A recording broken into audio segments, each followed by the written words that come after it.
اسلام شروع ہوا اس حال میں کہ لوگ اسے نفرت کرتے ہیں. ایک وقت آئے گا میرا دین پھیلے گا پورے عالم میں. پھر ایک وقت آئے گا لوگ میرے دین سے نفرت کریں گے.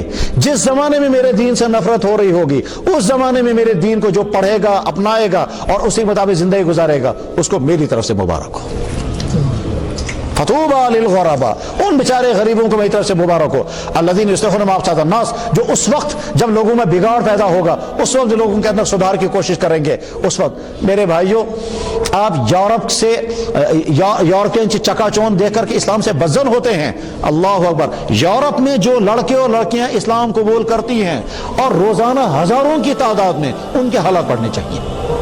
بڑے بڑے اتھیسٹ، بڑے بڑے بدکار، بڑے بڑے ان کے پادری اسلام میں داخل ہوتے ہیں اور وہ کہتے ہیں کہ صاحب ہمیں اس پر اعتماد ہی نہیں تھا، اسلام قبول کرنے کے بعد ہمیں کتنا سکون ملا، کتنی شانتی ملی، کتنا اسلام قبول کرنے والوں کیا.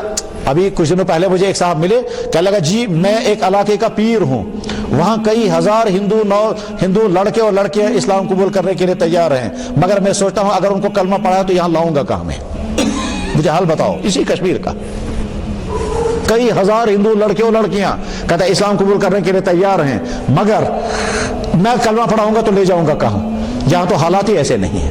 میرے بھائیوں ایک وقت تھا امت مسلمہ کا ہر فرد دامن پھیلا کر کے ہوتا تھا جو اسلام قبول کرے گا وہ ہمارے پاس. اور آج امت کا حال یہ ہے کہ ہم اسلام زندہ باد کا نعرہ لگائیں گے کسی کے کلمہ پڑھنے پر، لیکن آگے چل کر اس کو جو مشکلات آئیں گی اس مشکلات میں اس کا ساتھ دینے کے لیے تیار نہیں.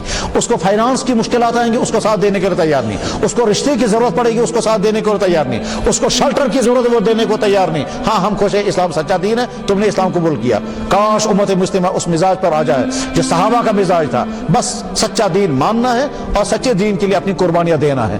کامیاب مسلمان وہ ہے جو دین پر چلے اور دوسروں کو دین پر لانے کی کوشش کرے. ہمیں ویسا ہی مسلمان بننا ہے. اللہ جل شانہ ان باتوں کو بولنے والے کے لیے بھی اور سننے والوں کے لیے بھی زیادہ سے زیادہ نفع کا ذریعہ بنائے. وآخر دعوانا ان الحمد للہ رب العالمین برحمتک یا ارحم الراحمین. ان کا فرمان ہے کہ دعا کریں گے. دو زانوں بیٹھ جائیے اور